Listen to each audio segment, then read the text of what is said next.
കനാലിൻ്റെ റോഡാണിത്. ഇപ്പോൾ അടുത്ത് നേരത്തെ ഒരു ലോറി മറിഞ്ഞ് സിമെൻറ്റ് ലോറി മറിഞ്ഞ് ആ കനാലിൽ കംപ്ലീറ്റ് സിമെൻറ്റ് ലോഡ് സിമെൻറ്റ് നഷ്ടപ്പെട്ടിരുന്നു അവിടെ. ഇപ്പോൾ ടാർ ചെയ്തു. സിമെൻറ്റ് ഗോഡൗൺ ഇപ്പോഴും അവിടെ ഉണ്ട്.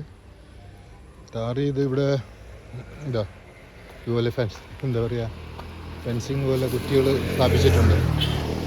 ഇപ്പോൾ ഒരു മാസമാകുമ്പോഴത്തേക്കും ഇതോരോന്ന് തട്ടിയിടുന്നുണ്ട്. എന്തിനു വേണ്ടിയാണ് ഇതുപോലെ ഉള്ള കുറ്റി ഇതുപോലെ സോഫ്റ്റായ മണ്ണിലിങ്ങനെ ആഴത്തിലൊന്നും ഇതാക്കാതെ എത്രയോ കുറ്റികൾ ഇരുന്ന് പോയിട്ടുണ്ട്. കാണാം കനാലിൽ. അവിടെ ഒരെണ്ണം പോയി.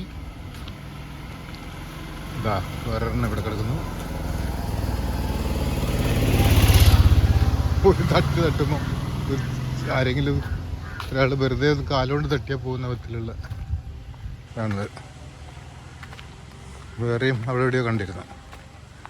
ഇതുപോലെ ഇങ്ങനെ കാശ് വെറുതെ കളഞ്ഞ് ഒരു ഉപകാരമില്ലാത്ത വിധത്തിലാക്കിയിട്ട് എന്താ കാര്യമല്ലേ?